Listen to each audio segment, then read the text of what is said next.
Auzubillahiminash-shaytanir-rajim. Bismillahir-rahmanir-rahim. Assalamu alaikum students. How are you all? Hope you all will be doing well and good.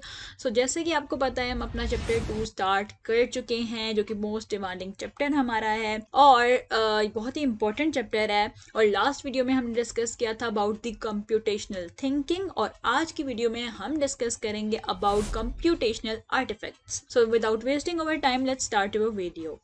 सबसे पहले computational artefacts क्या होते हैं उनके बारे में हम डिस्कस करेंगे।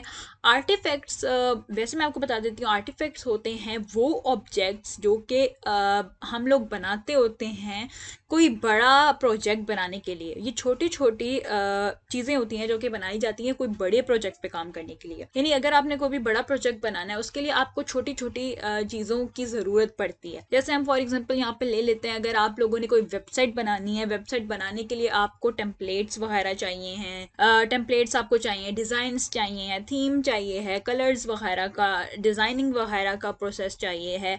तो वो पहले से जो सॉफ्टवेयर्स या आप कह सकते हो जो मटेरियल्स रिसोर्सेज बन चुके होते हैं पहले से, और उन सब को आप यूज़ करके एक बड़ा प्रोजेक्ट वेबसाइट बनाते हो। तो अब जो चीज़ें आप यूज़ कर रहे हो, जो मटेरियल, जो छोटे छोटे रिसोर्सेज आप यूज़ कर रहे हो, उनको हम बेसिकली कह रहे होते हैं आर्टिफैक्ट्स हैं। ठीक है, ये क्या होते हैं? ये आर्टिफैक्ट्स होते हैं जिसमें आपको थीम वगैरह दे दी जाती है। तो थीम आ जाती है उसमें और कलर्स का कॉम्बिनेशन आ जाता है, टेम्पलेट्स आ जाते हैं, पैटर्न्स आ जाते हैं, सैम्पल्स आ जाते हैं। उनका यूज़ करके आप अपना एक बड़ा प्रोजेक्ट बनाते हो। छोटी सी एग्जांपल लेते हैं, उसके बाद हम इसको पढ़ेंगे। जैसे कि हम एग्जांपल ले देते हैं शॉपिफाई की। शॉपिफाई अगर आप लोगों में से किसी ने यूज़ किया, 1 मंथ फ्री उनका ट्रायल चलता होता है, तो अगर आप उसको यूज़ करें आपको पता चलेगा कि उसमें आप बेसिकली एक न्यू वेबसाइट बना सकते हो। ठीक है, लेकिन उसमें आपको कोडिंग नहीं करनी पड़ती। तो ये एक बहुत ही ज़्यादा जो है अच्छी चीज़ है कि आपको, जिन लोगों को कोडिंग नहीं आती है, जो जिनको नहीं पता कि कोडिंग किस तरीके से की जाती है, तो वो उन आर्टिफैक्ट्स का यूज़ कर सकते हैं जो वहाँ पर शॉपिफाई ने प्रोवाइड किए हो। ठीक है, तो उसमें रिसोर्सेज, आपको मटेरियल प्रोवाइड कर दिए जाते हैं, उसमें थीम आ जाती है जैसे मैंने बात की, टेम्पलेट्स आ जाते हैं, वीडियो ग्राफिक्स आ जाती हैं, एंड वेबसाइट्स में जो जो चीज़ें आपको ज़रूरत होती है ना, वो सारी वहाँ पे ऑलरेडी अवेलेबल हैं। आपने बस वहाँ पे एडिट करना है अपने मुताबिक, जो भी आप लोगों को जिस तरीके का भी कस्टमाइज करवानी है ना अपनी वेबसाइट, तो वहाँ पे आप खुद से कस्टमाइज कर सकते हो अपनी ही, मतलब खुद से चीज़ों को आप एडिट कर सकते हो। ठीक है, तो उसमें क्या है कि आपको प्रोग्रामिंग नहीं करनी पड़ती, सिंपल आपने कॉपी पेस्ट करनी है चीज़ें, जो भी है जो भी डालना है सिंपल वहाँ पे जाके एडिट करनी है। फॉर एग्जांपल हम बात कर लेते हैं, एक छोटा सा पेज है, ठीक है, उस पर हम लोग चाह रहे हैं यहाँ पे होम लिखा हुआ हो, यहाँ पर जो है हमारी आर्टिकल्स हो, जैसे अगर हमने आर्टिकल्स पोस्ट करने हैं अपनी वेबसाइट पे, वेबसाइट आर्टिकल्स के रिलेटेड है, तो इस तरह के डिफरेंट टैब्स हों, तो आप खुद से उसको कस्टमाइज करके उसमें इस तरह की एडिशंस कर सकते हो विदाउट कोडिंग। ठीक है, तो अब ये क्या है, ये बहुत ही अच्छी चीज़ है। तो ये सारी चीज़ें जो उन्होंने प्रोवाइड की हैं इनको हम कहते हैं artifacts. Okay, I hope so अब यहाँ तक आपको आर्टिफैक्ट्स का क्लियर हो गया होगा। सिमिलरली छोटी सी एक और एग्जांपल लेती हैं, अगर किसी ने शॉपिफाई नहीं यूज़ किया तो कैनवा, आई होप सो आप लोगों ने यूज़ किया होगा, तो एक बार कैनवा पे चलते हैं। ओके, सो यहाँ पे आ जाता है हमारा कैनवा। ठीक है, और इस कैनवा पे हमें आर्टिफैक्ट्स प्रोवाइड किए हुए हैं डिफरेंट चीज़ों के। अगर आपने अपनी CV क्रिएट करनी है तो आप यहाँ से कर सकते हो, आपको डिफरेंट टेम्पलेट्स दे दिए जाते हैं, वहाँ पे आपने सिंपली एडिटिंग करनी है। सिमिलरली अगर आपने प्रेजेंटेशन बनानी है, आपने फोटो एडिट करनी है, वीडियो क्रिएट करनी है, पोस्टर बनाना है, किसी भी चीज का डॉक्यूमेंट बनाना है, MS वर्ड नहीं है आपके पास तो आप सिंपल कैनवा पे जाके डॉक्यूमेंट्स भी बना सकते हो। MS एक्सेल नहीं है तो यहाँ पे शीट्स का भी ऑप्शन अवेलेबल है, यहाँ आके आप यूज कर सकते हो। अब ये सारे क्या है, ये सारे आर्टिफैक्ट्स हैं, यानी कि आपको हर चीज टेम्पलेट के तौर पे प्रोवाइड कर दी गई है। जैसे हम यहाँ पे सिंपली एक खोलते थे, पोस्टर खोलते हैं, और यहाँ पे आप देखोगे कि यहाँ पे आपको डिफरेंट पोस्टर्स के टेम्पलेट्स मिलेंगे, और उन टेम्पलेट्स को आप खुद किसी को भी कस्टमाइज कर सकते हो अपने मुताबिक, उसको एडिट कर सकते हो जिस तरीके से भी आप करना चाहो। तो यहाँ पर आप देख सकते हैं, यहाँ पे एक छोटा सा टेम्पलेट है जो कि बेक सेल के बारे में है। ठीक है, okay,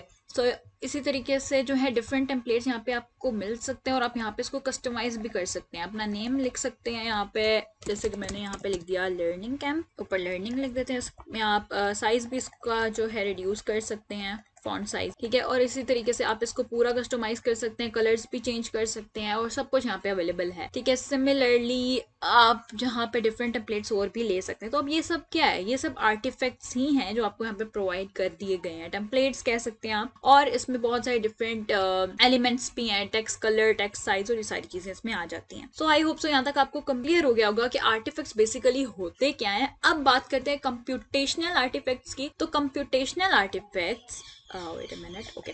Computational artifacts refers to a human-made objects and systems using a computational thinking. ठीक है, एक computational thinking का प्रोसेस यूज करके एक ह्यूमन, एक इंसान डिफरेंट ऑब्जेक्ट्स और सिस्टम्स को क्रिएट करता है, और वो ही होते हैं कंप्यूटेशनल आर्टिफैक्ट्स। कंप्यूटेशनल ये इसलिए क्योंकि कंप्यूटर का यूज किया जाता है, और कंप्यूटर का यूज करके हम डिफरेंट ऑब्जेक्ट्स को बनाते हैं, डिफरेंट चीजों को क्रिएट करते हैं लोगों की ईज के लिए, ठीक है, ताकि उनका काम जो है वो ईजी हो जाए। An artifact is a by product of the software. एक सॉफ्टवेयर का ना बाय प्रोडक्ट होता है, यानी सब टाइप कह सकते हैं। यानी एक बड़ा सॉफ्टवेयर होता है तो उसके अंदर छोटे छोटे जो चीजें होती हैं, मटेरियल्स होते हैं, रिसोर्सेज होते हैं, वो सारे बाय प्रोडक्ट्स होते हैं, और इन्हीं को हम आर्टिफैक्ट्स कह रहे होते हैं। Particularly in computer science the computational artifacts could include programs, websites, videos, simulation databases, digital animation, software system, e commerce platform and mobile applications. ठीक है, तो ये सारी चीजें हैं जो कि हमारे कंप्यूटेशनल आर्टिफैक्ट्स में आ जाती होती हैं। मैंने आपको छोटी सी एग्जांपल दी कि वेबसाइट्स के अंदर की जो इसमें डिफरेंट सिस्टम होते हैं, टेम्पलेट्स प्रोवाइड किए जाते हैं, वो भी आ जाते हैं। इसी तरीके से डेटाबेसेस में अगर हम बात करें, MS वर्ड की बात कर लेते हैं, MS पावर पॉइंट की डेटाबेस भी है, ठीक है। तो वो सब अब क्या है, वो भी कंप्यूटेशनल आर्टिफैक्ट्स, यानी आपको सारा कुछ यहाँ पे प्रोवाइड कर दिया गया है, आपने अपने मुताबिक उसको कस्टमाइज करना है, उसके मुताबिक आपने अपने ही मुताबिक उसको यूज करना है, ठीक है। तो अब ये सारे आर्टिफैक्ट्स होते हैं कंप्यूटेशनल आर्टिफैक्ट्स, इसलिए कहते हैं क्योंकि इनको कंप्यूटर का यूज करके, कोडिंग का यूज करके इनको बनाया जाता है लोगों की आसानी के लिए, लोगों की ईज के लिए। अब आगे बात करते हैं about computational artifacts in software development. एक सॉफ्टवेयर डेवलपमेंट में आपके जो कंप्यूटेशनल आर्टिफैक्ट्स यूज होते हैं, ठीक है, उनके बारे में हम डिस्कस करते हैं। In software development the artefacts could be an object that helps to describe the architecture, design and function of the software. एक सॉफ्टवेयर के डिजाइनिंग के लिए हम इसको यूज कर रहे होते हैं सॉफ्टवेयर डेवलपमेंट में आर्टिफैक्ट्स को, जैसे मैंने आपसे बात की, एंड वही है सब कुछ। There are the range of different artifact generated during the life cycle of software development. अगर आपने एक सॉफ्टवेयर को डेवलप करना है ना, कोई भी सॉफ्टवेयर, मोबाइल एप्लीकेशन ले लें या वेबसाइट ले लें, ठीक है, कोई भी चीज़ है, उसको आपने जब डेवलपमेंट उसकी करनी होती है, डिफरेंट आर्टिफैक्ट्स उसमें हम यूज करते होते हैं, और उनका ना एक लाइफ साइकिल होता है, यानी पहले क्या आएगा, दूसरी क्या चीज़ होगी, तीसरी क्या चीज़ होगी, तो वो सारी चीज़ें यहाँ पे आ जाती होती हैं। जैसे इस फिगर में शो किया हुआ है, पहले हम लोग नोट्स बना लेंगे, इमेजेस कलेक्ट कर लेंगे, उसके बाद डायग्राम्स बना लेंगे, ठीक है। डायग्राम्स बनाई जाती है ताकि हम लोग अपनी ईज के लिए ना हमें पता हो कि कौन सी चीज़ हमने कैसे यूज करनी है, कहाँ यूज करनी है, तो उसका एक स्ट्रक्चर क्रिएट कर लेते हैं। इसी तरह सोर्स कोड, कोडिंग कैसे करनी है उसकी, सॉफ्टवेयर डॉक्यूमेंटेशन, प्रोटोटाइप्स, ये सारी चीजें एक सॉफ्टवेयर डेवलपमेंट में काम आती हैं, ठीक है। अच्छा, the artifacts are considered important because they make the process of developing software easy. अब ये आर्टिफैक्ट्स जो हैं ये इंपॉर्टेंट क्यों होते हैं, क्योंकि ये प्रोसेसिंग को ईजी बनाते हैं। अगर हमारे पास आर्टिफैक्ट्स होंगे तो प्रोग्रामिंग ईजी हो जाएगी। जैसे कि अगर हमने पाइथन की ही प्रोग्रामिंग, क्योंकि हमारा ये जो पूरी बुक है वो बेसिकली पाइथन पे ही बेस्ड है, और इसमें जो इम्पोर्टेंट हमारा प्रोग्रामिंग लैंग्वेज है वो पाइथन है।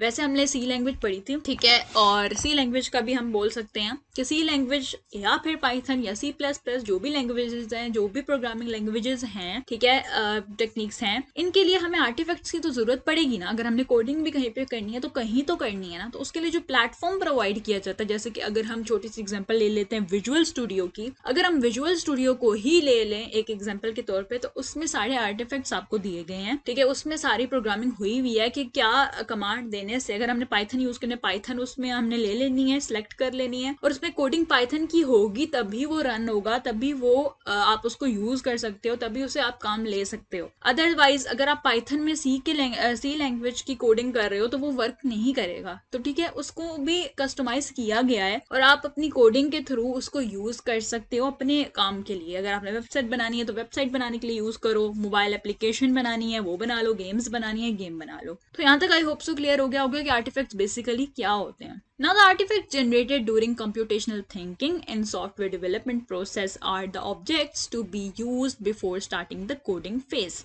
Coding phase को start करने से पहले हमें पता होना चाहिए कि artifacts जो हैं वो कौन कौन से use होने हैं, मेरे कौन कौन से artifacts को मैंने use करना है अपनी coding के लिए. For example, मुझे website बनानी है तो मुझे पता होना चाहिए कि मैंने कौन कौन से softwares को use करना है. अब online अगर मैं बात करूँ कि online GDP एक website है जिसके ऊपर आप coding कर सकते हो different programming language की, उसमें पाइथन भी है. GDB है या P है, आई डोंट नो, मैं अभी आपको क्लियर कर देती हूँ. ठीक है, ऑनलाइन GDP है जिसका आप यूज कर सकते हो वहां पे, और उसमें ना डिफरेंट लैंग्वेजेस हैं अवेलेबल हैं. लेकिन अगर आपने अपनी वेबसाइट बनानी है तो आप उसके लिए उसको यूज नहीं करोगे. क्यों? बिकॉज वो एक ऑनलाइन है और आपको चाहिए जो आपके लैपटॉप में डाउनलोड हो. तो आप विजुअल स्टूडियो जैसी एप्लीकेशन का यूज कर सकते हो, या उसके अलावा बहुत सारी और भी हैं जिनका आप यूज करके अपने लैपटॉप में उसको या पीसी में डाउनलोड करके वहां पर कोडिंग करोगे तो आपके काम आएगी. ठीक है, तो इसी तरीके से ये सारे क्या है, आर्टिफैक्ट्स. कौन सा आर्टिफैक्ट्स यूज करना है, कौन सी वेबसाइट यूज करनी है, ऑनलाइन करनी है, ऑफलाइन करनी है, तो ये सारी जो सोच होती है ये कंप्यूटेशनल थिंकिंग होती है. ठीक है, यही सारी कंप्यूटेशनल थिंकिंग है. और कंप्यूटेशनल आर्टिफैक्ट्स कौन से यूज करने हैं ये आपको पता होना चाहिए. Now, artifacts define the behaviour of a software with the help of some control sequence.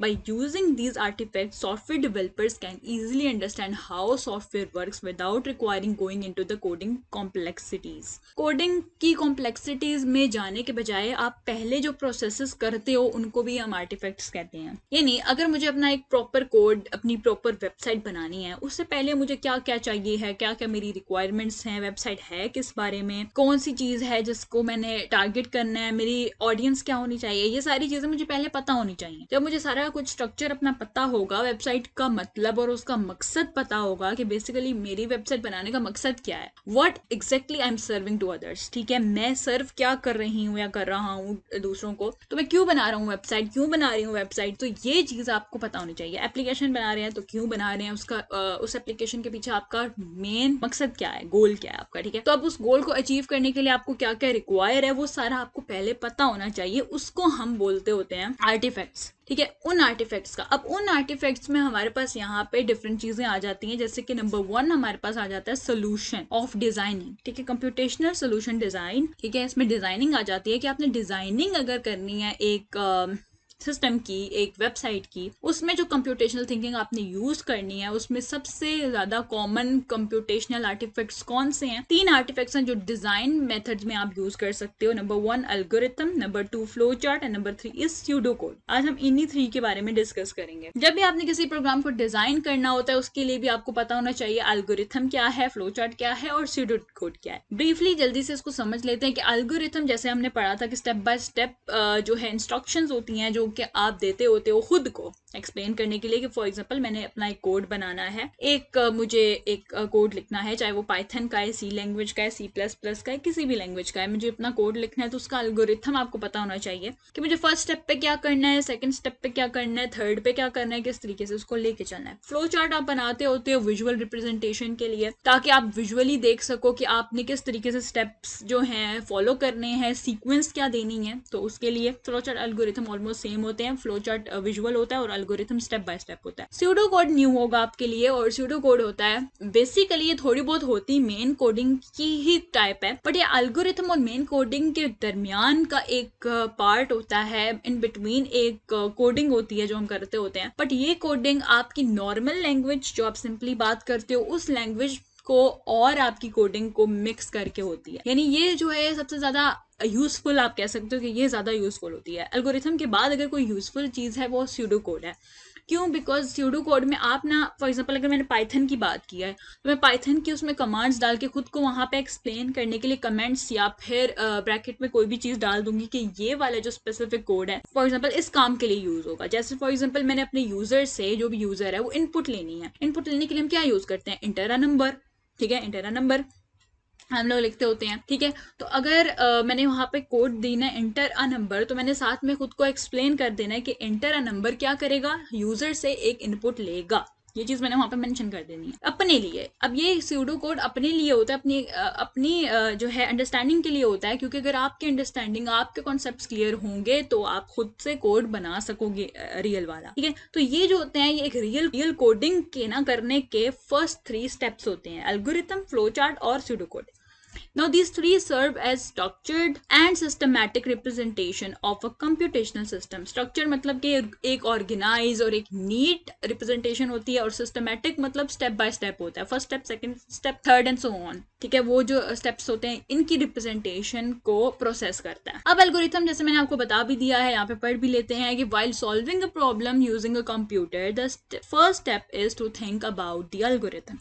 An algorithm is the step-by-step set of instructions that defines how a specific problem should be solved. एक specific problem कैसे solve होगी, ये चीज हमें एक algorithm बताता है. It is high-level description of the solution without worrying about the implementation details such as specific programming language. ठीक है, इसमें आपको ज्यादा डिटेल में नहीं जानना होता किसी भी प्रोग्रामिंग लैंग्वेज की. आपने अपने आप को बस बताना होता है कि हमने फॉर एग्जांपल ये वेबसाइट बनानी है, तो क्यों बनानी है, इसका फर्स्ट स्टेप क्या होगा, सेकंड स्टेप क्या होगा.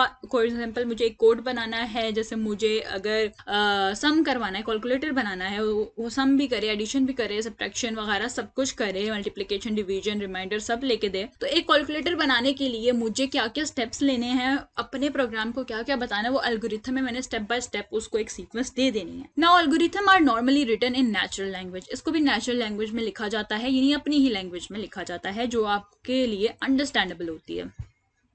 Let's consider a simpler example and write algorithm to add two numbers. अब यहाँ पे एक algorithm है जो add करे two numbers को. algorithm रखने के लिए number one step क्या होता है आपका, input two numbers. Let's call them num1 and num2.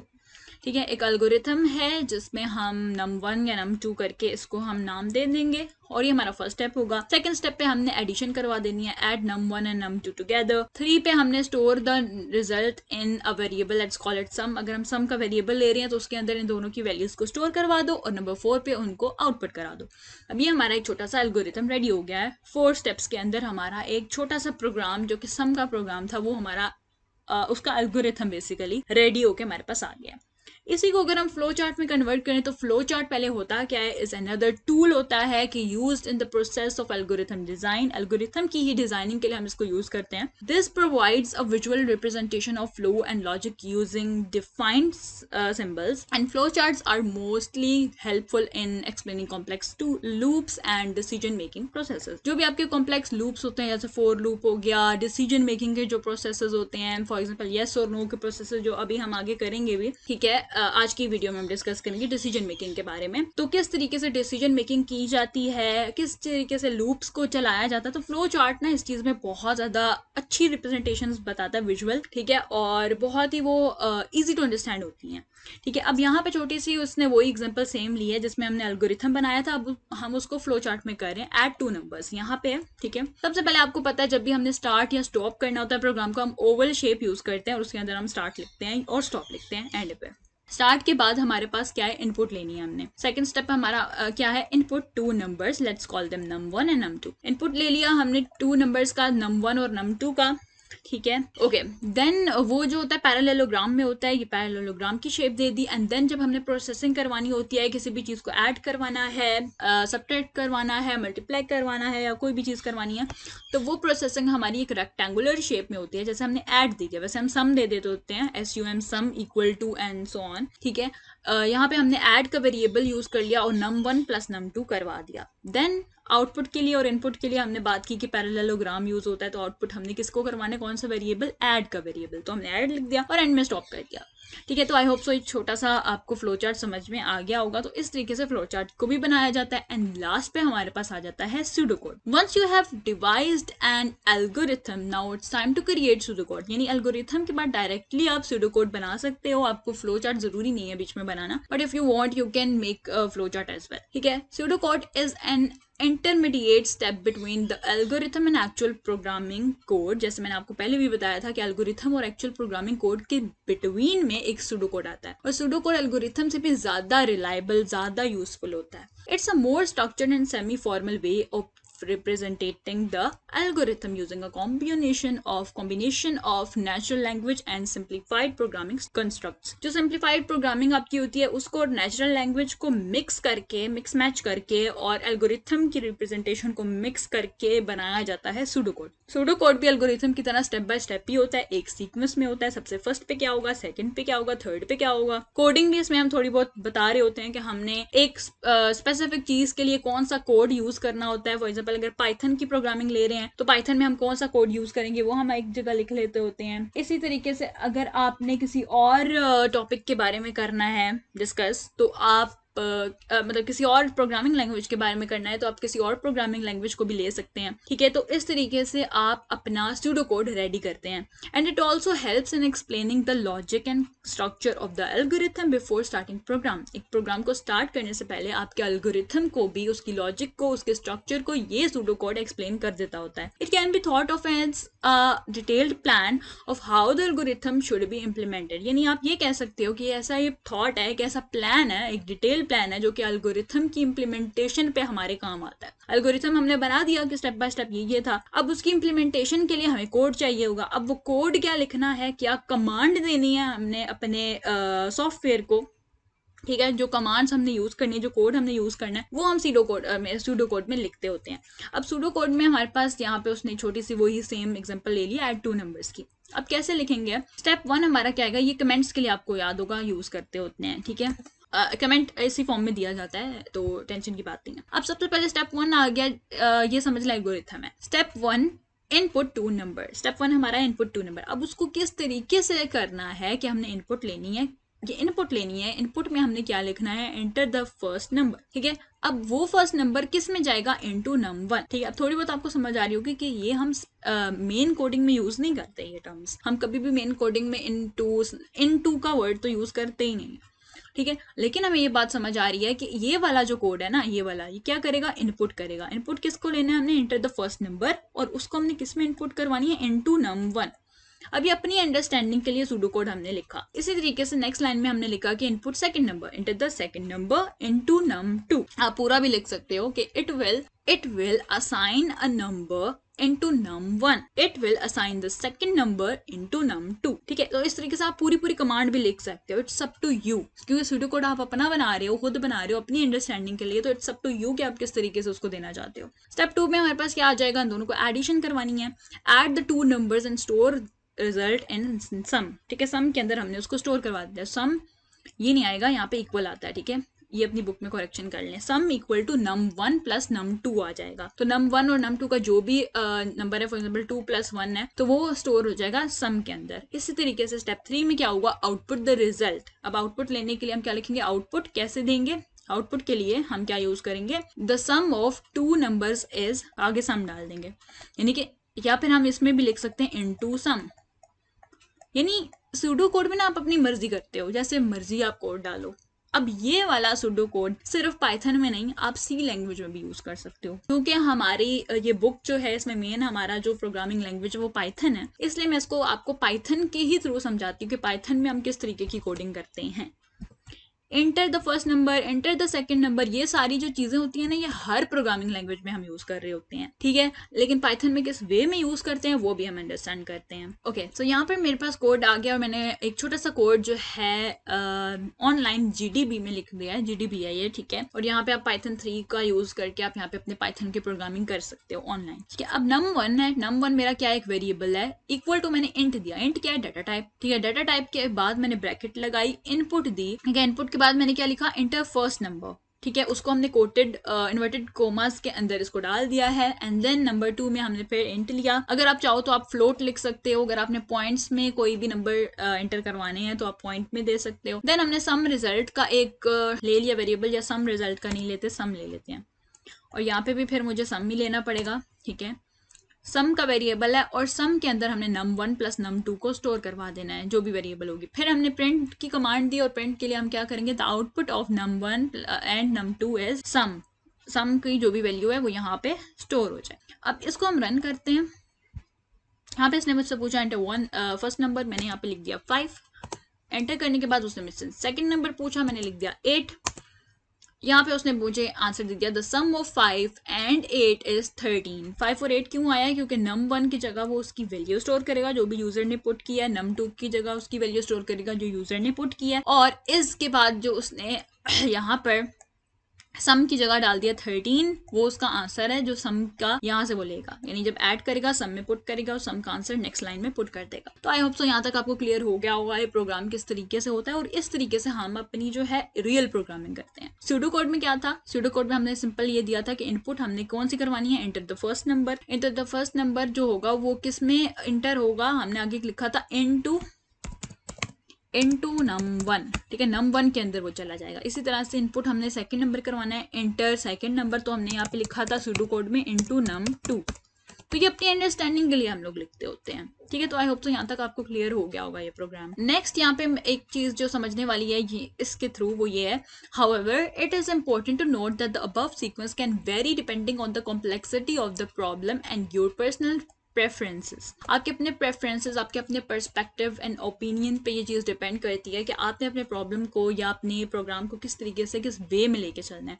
आप चाहो तो एल्गोरिथम के पास फ्लो चार्ट ना बनाओ, फ्लो चार्ट को स्किप कर दो, डायरेक्ट सूडो कोड पे चले जाओ, ठीक है, यूं भी कर सकते हैं। और अगर आपने एल्गोरिथम नहीं बनाना, डायरेक्ट सूडो कोड पे चले जाओ, ठीक है। तो मतलब वो आपके ऊपर डिपेंड करता है आप किस तरीके से किस वे में अपने प्रोग्राम को करना चाहते हो। Some programmers may skip flow chart and go directly for algorithm to pseudo code. Algorithm से डायरेक्टली चले जाते हैं सूडो कोड में, और even from algorithm to writing code. Sometimes वो सूडो कोड फ्लो चार्ट दोनों को स्किप करके डायरेक्ट ओरिजिनल कोड की तरफ चले जाते हैं, ठीक है। Specially for the simple task, जो सिंपल टास्क होते हैं ना उनके लिए वो चीज़ें नहीं करते, लेकिन जब बड़े बड़े टास्क होते हैं ना जिसमें कॉम्प्लेक्स चीज़ें होती हैं, वेबसाइट बनानी है तो वेबसाइट बहुत कॉम्प्लेक्स होती है, उसमें डिफरेंट चीज़ें ऐड करनी होती हैं, तो उसके लिए एल्गोरिथम बनाना ज़रूरी होता है। समटाइम फ्लो चार्ट भी बना लेते होते हैं, फ्लो चार्ट बना लो तो बहुत अच्छी बात है, नहीं बनाते तो भी इट्स अप टू यू, आपके अपने प्रेफरेंसेस पे, अपने परस्पेक्टिव पे ये चीज़ रिलाई करती है। Let's consider another example to check whether a given number is even or odd and write algorithm pseudocode and also draw its flowchart। एक और एग्जांपल यहाँ पे ली है और उसको हमने किस में एक्सप्लेन करना है, एल्गोरिथम में भी, pseudocode में भी और फ्लो चार्ट में भी। ओके, सो यहाँ पर हमारे पास जो एल्गोरिथम है वो है अबाउट द चेक इवन और ओड, यानी कि हमें एक नंबर जो है यूजर से लेना है और उसको चेक करना है वेदर वो नंबर जो है वो इवन है या ओड है। और आपको पता है जब भी हमने इवन और ओड नंबर चेक करने होते हैं प्रोग्रामिंग लैंग्वेज में तो हम हमेशा उसका रिमाइंडर चेक करते हैं। अगर उसका रिमाइंडर जो है वो 0 आ जाए, रिमाइंडर क्या होता है आपको पता है, परसेंटेज साइन से उसको डिनोट किया जाता है, और किसी भी चीज को जब हम 2 पे डिवाइड करते हैं, 2 के साथ उसका रिमाइंडर लेते हैं तो वो इक्वल टू 0 आना चाहिए, ठीक है। रिमाइंडर क्या होता है यहाँ पे छोटी सी जल्दी से हम समझ लेते हैं। रिमाइंडर होता है जैसे फॉर एग्जांपल अगर मैंने डिवाइड करना है, 4 को डिवाइड करना है 2 के साथ, 4 को आपको पता है फर्स्ट वाली वैल्यू को हम अंदर लिखते हैं, 2 को बाहर लिखते हैं, 2 2s आर 4 होता है, और नीचे रिमाइंडर आ गया 0। अगर रिमाइंडर 0 आ गया दैट्स मीन कि 4 जो है वो डिविजिबल है बाय 2, वो डिवाइड हो सकता है 2 के साथ, और जो चीज डिवाइड हो जाती है 2 पे और हमें पता है वो 2 की टेबल में आती है या 2 पे डिवाइड हो जाती है तो वो होती है इवन, ठीक है। और इवन कब होता है? जब रिमाइंडर 0 आए। तो आई होप सो यहाँ तक आपको क्लियर हो गया होगा कि रिमाइंडर क्या होता है और इवन और ओड हम किस तरीके से चेक कर सकते हैं। तो नंबर 1 स्टेप एल्गोरिथम में क्या है कि input a number, let's call it num, ठीक है। नम हमने वेरिएबल ले लिया एक नंबर का, एंड सेकंड पे हमने क्या करना है, check if number is divisible by 2। हम कैसे चेक करेंगे एक नंबर जो है वो 2 पे डिवाइड हो रहा है कि नहीं? हम क्या करेंगे, number 3, if the remainder is 0, अगर रिमाइंडर जो है वो 0 आ जाता है तो आउटपुट करवा दो the number is even, and if the remainder is not 0 output the number is odd, ठीक है। तो इस तरीके से हम लोग दे सकते हैं एल्गोरिथम में कमांड्स, ठीक है। ये तो एल्गोरिथम है ना, एल्गोरिथम में आप अपनी लैंग्वेज यूज कर सकते हो और उस तरीके से आप स्टेप्स दे सकते हो। लास्ट स्टेप पे आपने उसकी आउटपुट करवा देनी होती है, जैसे यहाँ पे लिख दिया। अब यहाँ पे फ्लो चार्ट नीचे है, ओके। यहाँ पे पहले सूडो कोड आ गया, सूडो कोड में आपने इवन और ओड का कैसे देना है, स्टेप 1 में आप लिखोगे इनपुट है नंबर, आपने एक नंबर को इनपुट करवाना है, ठीक है। और हमने इनपुट के लिए कमांड क्या यूज करनी है, एंटर अ नंबर, वो किस में जाएगा, इनटू नम, ठीक है। और स्टेप 2 में check if the number is even और ऑड, अगर हमने चेक करना है नंबर इवन है या ऑड है तो हम क्या करेंगे, if number percentage sign 2 equal to 0 then. अब परसेंटेज साइन आपको पता है रिमाइंडर का होता है, अगर नम का रिमाइंडर हम 2 के साथ लें और वो 0 आ जाए देन स्टेप 3 पे चले जाओ और स्टेप 3 पे जाके उसकी आउटपुट करवा दो result of the even number. Output में फिर आ जाएगी नंबर इज इवन, एल्स, ठीक है। इफ एल्स का यहाँ पे यूज हो गया, इफ रिमाइंडर 0 आ गया तो आउटपुट करवा दो इवन, एल्स क्या करो, स्टेप 4 पे चले जाओ, आउटपुट करवा दो result for odd number, output number is odd, ठीक है, आउटपुट क्या आ गया कि नंबर इज ऑड। अगर नंबर ऑड हो गया है, उसका रिमाइंडर 0 नहीं आया, 1 आ गया है, 2 आ गया है, कुछ और आ गया है, तो क्या करवा दो, एल्स पे जाओ और वहां पर जाके नंबर को ऑड में डाल दो। एंड इफ नहीं है एंड, इफ नहीं आएगा, ठीक है, एंड हो जाएगा। ठीक है, फ्लो चार्ट में आ जाते हैं। अब फ्लो चार्ट में इस चीज को करना है इवन एंड ऑड। स्टार्ट आपको पता है ओवल में दे दिया, इनपुट नम कर दिया। अब डिसीजन मेकिंग के लिए जब भी हमने डिसीजन मेकिंग लेनी होती है ना, इफ और एल्स की, जब भी हमने इफ और एल्स की कमांड यूज, उसको डिसीजन मेकिंग कहते हैं ना, इफ ये एल्स वो, ठीक है, if else if else, if else else if भी होता है, ठीक है, तो वो भी चीज़ होती है। और अगर आपने इफ एल्स की कमांड यूज़ करनी है तो वो डिसीजन में आ जाती है। डिसीजन के लिए हम ये डायमंड की शेप यूज़ करते हैं और नम को रिमाइंडर लेना है 2 के साथ और इक्वल टू 0, ये असाइनमेंट ऑपरेटर है, इक्वल टू यूज़ करते होते हैं। अगर एग्जैक्ट अमाउंट 0 के इक्वल आ जाए तो येस पे जाओ, सॉरी यहाँ पर ऑपोजिट लिखा हुआ है, वेट अ मिनट, ठीक, यहाँ पे ऑपोजिट लिखा हुआ है, यहाँ पर नो नहीं आएगा, यहाँ यस आएगा और यहाँ पर नो आएगा। ओके, और अगर ये जो है ये 0 के इक्वल आ जाता है, यस हो जाता है, तो आउटपुट करवा दो इवन है। एल्स दूसरा एरो यहाँ पे लगाएंगे और यहाँ पे लिखेंगे नो। अगर ये नो में जाता है तो आउटपुट करा दो ओड और एंड पे स्टॉप करवा दो। तो आई होप सो यहाँ तक आपको क्लियर हो गया होगा कि एक फ्लो चार्ट हम इस छोटी सी चीज का कैसे बना सकते हैं।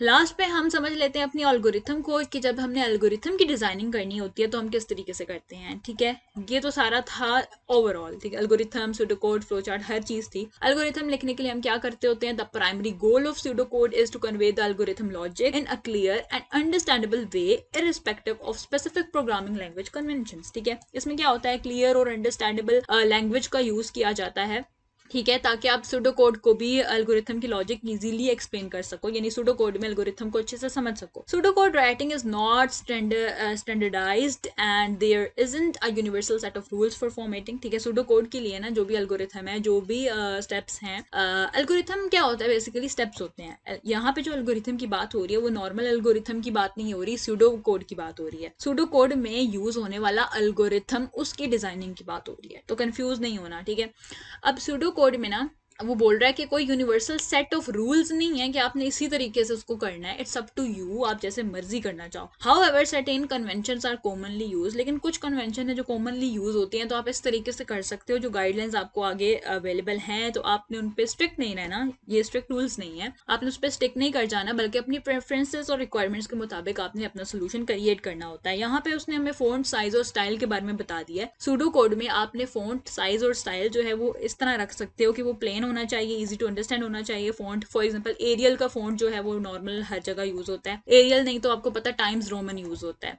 अगर आप MS वर्ड वगैरह यूज करते होगे ना तो टाइम्स रोमन जो है वो यूज होता है, वो या एरियल को यूज किया जाता है, या उसके अलावा भी बहुत सारे हैं, लेकिन वो आपको पता है प्लेन नहीं होते। लेकिन it's up to you, again वही आप जो प्रेफर करते हो आप वो डाल सकते हो। अगर आप कोई और इसके अलावा यूज करते हो, कैलिबरी यूज करते हो, तो आप वो भी यूज कर सकते हो, it's up to you. Size जो है उसका नॉर्मल होना चाहिए, 10 to 12 पॉइंट्स तक आप ले सकते हो, उससे ज्यादा लेना चाहो तो भी ठीक है, कम लेना चाहो तो भी ठीक है, लेकिन इजी टू रीड होना चाहिए, ज्यादा छोटा ना हो ज्यादा बड़ा ना हो, इजी टू रीड हो, इजी टू अंडरस्टैंड हो। स्टाइल जो है उसका बोल्ड या अटैलिक अगर रखना चाहो तो अटैलिक भी रख सकते हो, लेकिन वही बात है कि इट्स अप टू यू। कहता है कीवर्ड्स जो है वो आप अटैलिक या बोल्ड कर लो तो अच्छी बात है, ठीक है, नहीं भी करते हो तो कुछ नहीं होता। इंडेंटेशन की बात करते हैं, इंडेंटेशन आपको पता है कि स्पेसेस के बारे में होती है, स्पेसेस जो है वो उसका आपने खास ख्याल रखना होता है, लेकिन सूडो कोड में जो होता है वो आपकी मर्जी होती है, बट इट्स बेटर कि जो आपने एक्चुअल कोड में रिप्रेजेंटेशंस देनी है ना इंडेंटेशन की, वैसे ही दो। फॉर एग्जाम्पल अगर मैं कहूँ कि मैंने ऊपर दे दिया सम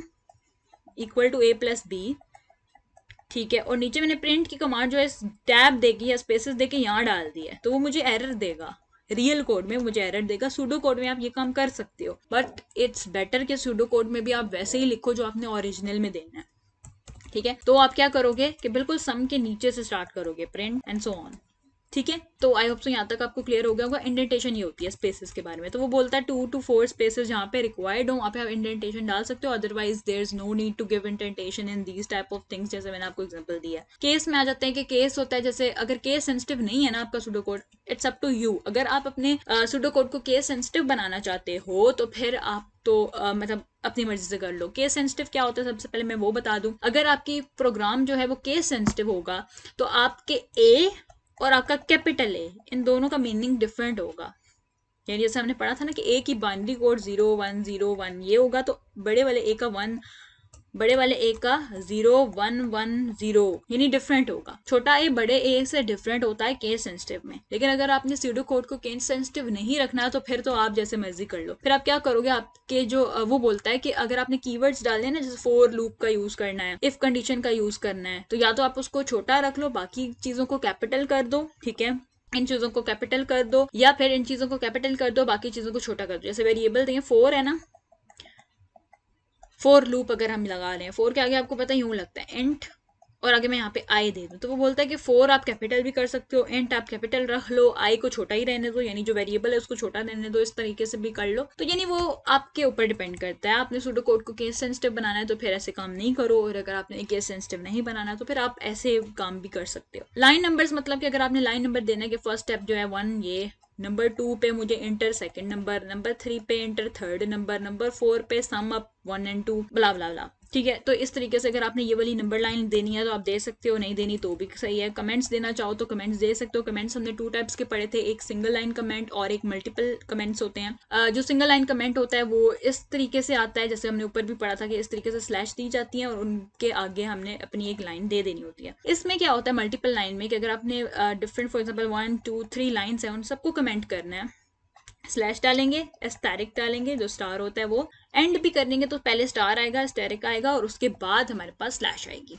ठीक है। तो इस तरीके से आपका ये कोड बन जाता होता है। डाटा टाइप के कीवर्ड्स अगर आपने डालने हैं तो वो बोलता है कि अगर आपका अगेन वही है कि केस सेंसिटिव वाला सीन नहीं है तो फिर आप उसको कैपिटल, इंटीजर, स्ट्रिंग इस तरीके से बड़ा बड़ा लिख सकते हो।